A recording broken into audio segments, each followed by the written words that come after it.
My name's Elliot. I am a junior in computer science. I'm running for Vice President of Finance.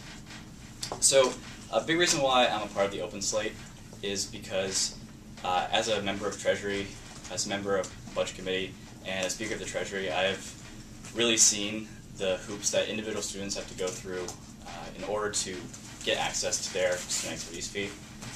The Open Slate, I feel, has a tangible and achievable way of empowering individual students. We really want to change the statutes in order to allow individual students to appeal to Treasury. I've seen instances where individual students have been passionate about something that they really are, something that's really in the moment, or they're really passionate about it, and they just want money for one specific event, and they have to attach themselves on to a student group in order to get to Treasury and get the money. I think we need to question why that's the case. I don't see any problem with individual students coming to Treasury. I think they should have a direct way of accessing the money that they've paid.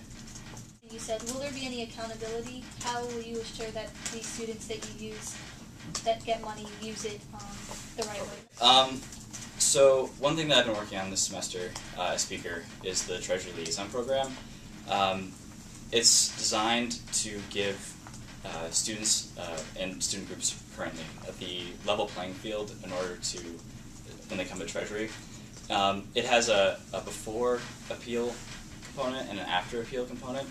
And we would really expand the after appeal component in order to, it already includes for things like providing access to publicity resources, and if Treasury can't meet the full financial need of the appealing group, we also provide them a way to find additional alternative funding. So we really expand that part of it, especially for individual students.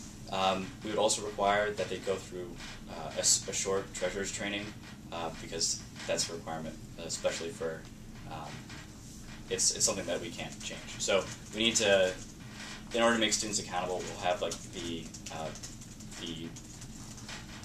treasurer's training, and also being able to follow up with them and continually following them through the process so they know where to go and what to do. Two questions. One, do you envision any major changes to the current budget as Vice President of Finance? Okay.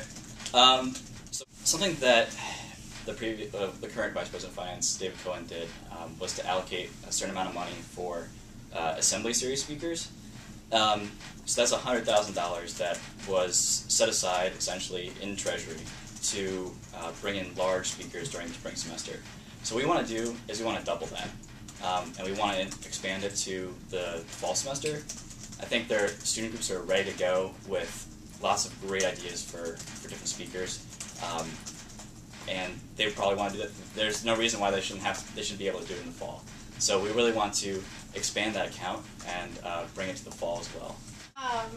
The first is that I know the Vice President of Finance gets a lot of the smaller appeals directly. What standard would you use in evaluating those appeals, things that are under $1,000? Okay. So I think being in Budget Committee, being a treasurer, and being speaker is really helpful in like ascertaining like what is a good event. Things that we really hold accountable in terms of like Budget Committee is does the money that we're providing for this event actually increase value? Do we need to have food at panels? Do they actually increase the level of discussion? That sort of thing. So as Vice President of Finance, I do get to deal with the ones under 1,000. But I'll be using those sorts of guidelines like does this particular line item add to the value of the event?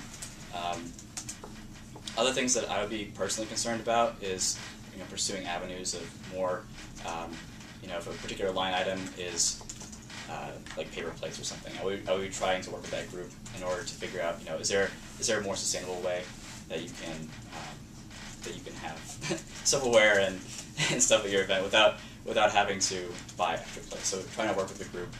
I think something that needs to be done in the future is like meeting with the individual groups. Currently, that doesn't happen. It hasn't been the tradition, but I think it's important to meet with every appealing group, whether it's under 1,000 or not, just to discuss concerns, and that makes for a more fair allocation. So.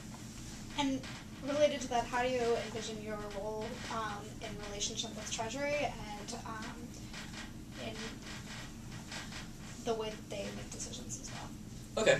So, as Vice President of Finance, I would be going to every Treasury meeting. That's what I would be doing. As execs, we've really talked, or as a slate, we've been talking about how we really want to be like an active participant in the Treasury discussion. We feel like it's completely within our realm of power to go to Treasury meetings and advocate for events that we really like. So, as Vice President of Finance, I would be doing that. But not only that. Using my experience, I would be trying to inform Treasury about the history of decisions and why things have been made in certain ways. Bringing up hypotheticals, and also talking about past issues that we've dealt with that are similar to this, and talking about the reasonings that went along with those decisions. So also providing historical background. One of the big things that your slate was talking about was redesigning the All-in-Women's building. Mm-hmm. Where would the money come from to make those capital improvements? Okay, so first of all, again, we are going to get a significant increase in our budget. It's not trivial. The other thing is the sort of general philosophy that we've been going about our campaign is to try and include student groups in formulating our platform. So I can't tell you exactly specifically what things are going to be moved around, but I can tell you that we are ready to work with student groups. We've already talked to student groups about their needs for the semester, working to make sure that their their needs are being met adequately. And if there are some excesses, one thing that we've been looking at, just to give you a specific example, is the 560 building. We really want to know and we really want to talk to a cappella groups about are these spaces like giving you everything you need? Do you feel like the money that is being spent on the 560 building is too much or too little? Can you find other ways of doing practices in different rooms? So talking to them about is there a way we can decrease the amount of money that we give to the 560 building? And if I can quote you as best as I could, I think you said you'd be advocating for groups and initiatives that we like. Mm-hmm. So who's we, and what determines how much you like them? Okay, so that's a difficult question. I think what's going to be going on here is using so by we I mean the executive, the 5 execs. And talking about things that we really value and we think students really value on campus. If there's a big speaker coming up, and we think that Treasury may deny funding, and we really feel that it is an instrumental thing to have on campus. If we've been hearing from our interactions with students that this is something that's really going to be very important, then we will be going ahead to these meetings to advocate for those things. Also, in terms of something that we will always be advocating for is for our big speaker essentially fund. So every time somebody comes forward with a proposal for that particular account, we would be going to those meetings and saying, this is our vision for campus, to have these big unifying events, and we really feel that this person can really meet those standards. So that's something that we would be consistently lobbying for. And so